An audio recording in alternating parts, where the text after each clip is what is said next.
بسم اللہ الرحمن الرحیم۔ السلام علیکم ویورز، امید کرتا ہوں آپ سب خیریت سے ہوں گے۔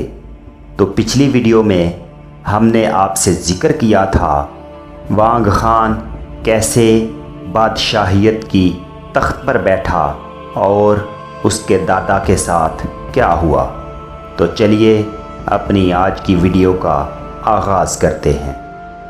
اس ویڈیو میں ہم آپ کو بتائیں گے کہ تمیوجن یعنی چنگیز خان کی جلا وطنی اور اس کی بقا کی جدوجہد کیسی رہی۔ وانگ خان نے تمیوجن کو اپنے دربار میں بڑی باعزت جگہ دی اور یہ اس کا حق بھی بنتا تھا، کیونکہ تمیوجن یعنی چنگیز خان اپنی جوانی کے عروج پر ایک شہزادہ تھا اور عادات و اطوار کے اعتبار سے ایک پرکشش شخص تھا۔ اگرچہ فی الوقت وہ جلا وطنی کے دور سے گزر رہا تھا، لیکن کسی بھی اعتبار سے وہ رسوائی یا مایوس کن کیفیت میں نہ تھا۔ اس کا خاندان اور احباب وطن میں اپنے زوروں پر تھے اور وہ خود بھی وانگ خان کی سلطنت میں آتے ہوئے اپنے ہمراہ اہم فوجی دستے لے کر آیا تھا۔ اپنے حوصلے، تدبر اور عظیم فوجی صلاحیت کی بدولت وہ اپنے پناہ دینے والے کو اس کے جذبے کے بدلے اچھی خدمات فراہم کرنے کے لیے ہر طرح سے تیار تھا۔ ایک لفظ میں تمیوجن کی وانگ خان کے دربار میں آمد ایک ایسا واقعہ تھا جو سنسنی دوڑانے کے لیے کافی تھا۔ ابتدا میں ہر شخص تمیوجن یعنی چنگیز کے ساتھ خوش تھا اور وانگ خان کے دربار میں خاصا مقبول تھا، لیکن جلد ہی دربار کے دوسرے شہزادے اور ہمسایہ قبائل کے سرداران اس کی مقبولیت سے حسد کرنے لگے۔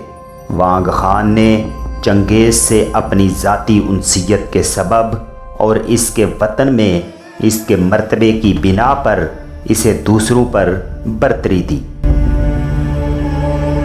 اسے ایک خود مختار شہزادے کا پروٹوکول دیا جاتا تھا، جس سے وانگ خان کے دربار میں موجود دوسرے سرداران کا مرتبہ چنگیز خان کے سامنے خود بخود گھٹ گیا تھا۔